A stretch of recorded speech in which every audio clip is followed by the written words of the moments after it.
जी हाँ दोस्तों, अगर अभी विराट कोहली और आरसीबी के सच्चे फैन हैं तो वीडियो को लाइक करना बिल्कुल नहीं भूलिएगा। दोस्तों आईपीएल के इस सीजन का 36वां मुकाबला कोलकाता नाइट राइडर्स और रॉयल चैलेंजर बेंगलोर के बीच कोलकाता के ईडन गार्डन पर खेला गया और यह मुकाबला इस आईपीएल सीजन का सबसे रोमांचक रहा। आखिरकार दोस्तों, हालांकि भले ही आरसीबी की टीम इस मुकाबले को बेहद ही करीबी जाकर यानी 1 रन से तो जरूर गवा दिया, लेकिन दिल आरसीबी के खिलाड़ियों ने एक बार फिर से भरपूर तरीके से जीत लिया। तो दोस्तों, किस तरीके से यह मुकाबला चला, किस तरीके से आरसीबी के बल्लेबाजों और खिलाड़ियों ने बेहतरीन खेल का प्रदर्शन दिखाया, सब हम आपको इस वीडियो में बताएंगे। लेकिन आप सभी को क्या लगता है, क्या अब आरसीबी की टीम टॉप 4 में जगह बना पाएगी इस आईपीएल में या फिर नहीं? आप हमें नीचे कमेंट करके कमेंट बॉक्स में अपनी कीमती राय जरूर दीजिएगा। दोस्तों, हम आपको बताते चलें आईपीएल के इस सीजन का 36वां मुकाबला कोलकाता नाइट राइडर्स और रॉयल चैलेंजर बेंगलोर के बीच कोलकाता के ईडन गार्डन पर खेला गया।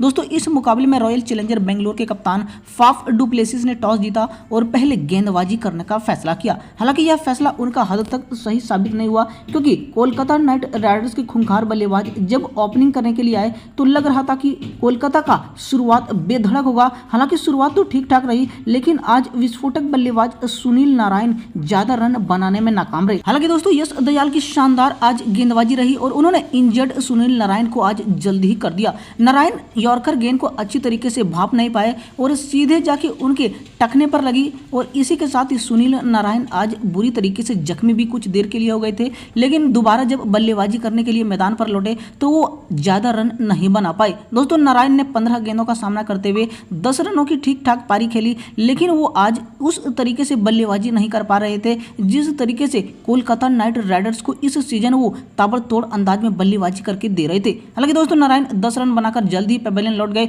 लेकिन दूसरे छोर पर विकेट कीपर और धमाकेदार बल्लेबाजी करने वाले साल्ट खूब कहर बरपाया। इन्होंने महज 14 गेंदों पर ताबड़तोड़ अंदाज में 48 रन ठोक इन्होंने इस इरादे स्पष्ट कर दिए थे कि जब तक मैदान पर रहेंगे साल्ट खूंखार बल्लेबाजी करते ही रहेंगे। लेकिन मोहम्मद सिराज की शानदार गेंद पर रजत पाटीदार ने बेहतरीन कैच लपककर साल्ट को अर्धशतक लगाने से नाकाम रखा। दोस्तों, आज साल्ट ने 7 चौका और 3 शानदार छक्का भी लगाया। वहीं इसके बाद रघुवंशी भी ज्यादा देर तक मैदान पर रुक नहीं पाए, जबकि वेंकटेश अय्यर ने 16, कप्तान श्रेयस अय्यर ने 50, इसके अलावा रिंकू सिंह ने ताबड़तोड़ 24 रनों की पारी खेली। वहीं आंद्रे रसल ने 27 रनों की नाबाद पारी खेल कोलकाता नाइट राइडर्स को निर्धारित 20 ओवर में 6 विकेट खोकर 222 रनों का एक विशाल स्कोर बोर्ड पर खड़ा कर दिया। दोस्तों, आज रॉयल चैलेंजर के बल्लेबाज जब मैदान पर बल्लेबाजी करने यानी लक्ष्य का पीछा करने 223 रनों का उतरी मैदान पर, तो फाफ डु प्लेसिस के साथ विराट कोहली ने बेहद ही आक्रामक अंदाज में पारी को सजाना और संवारना शुरू कर दिया।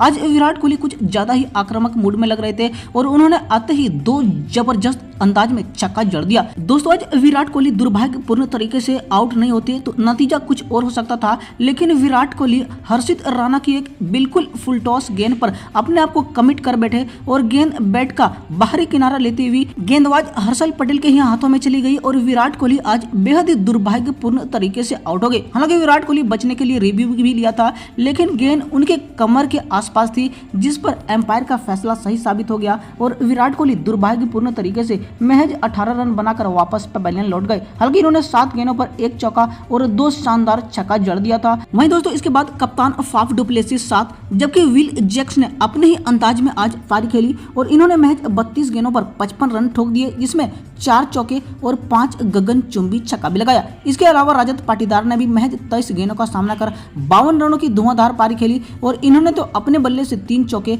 और 5 गगनचुंबी छक्के भी जड़ दिए। हालांकि यह दोनों बल्लेबाज जब तक मैदान पर थे लग रहा था कि आरसीबी की जीत तय है, लेकिन इसके बाद कैमरॉन ग्रीन 6 और वहीं प्रभु देसाई 24 रन बनाकर आउट हो गए। जबकि दोस्तों, दिनेश कार्तिक ने भरपूर कोशिश की, लेकिन अंत तक आउट होने के बाद वो मैच को जीता नहीं पाए। लेकिन दोस्तों, अंतिम ओवर में गेंदबाज करण शर्मा ने मिचेल स्टार्क के 3 छक्के जड़ दिए थे और तब लगने लगा था कि मिचेल स्टार्क के इस ओवर में करण शर्मा रन बनाकर आरसीबी को जिता देंगे, लेकिन एक यॉर्कर को सीधे बॉलर की दिशा में खेल बैठे और वो कॉट एंड बोल्ड हो गए। वहीं आखिरी के गेंद पर 3 रनों की जरूरत थी और इस बार स्ट्राइक पर लॉकी फर्गुसन थे और ड्राइव तो ठीक ठाक कर दिया था, लेकिन दूसरे रन लेने के चक्कर में रन आउट हो गए और इसी के साथ ही आरसीबी की टीम एक बार फिर से बेहद ही दुर्भाग्यपूर्ण के साथ महज 1 रन से इस मुकाबले को गंवा दी।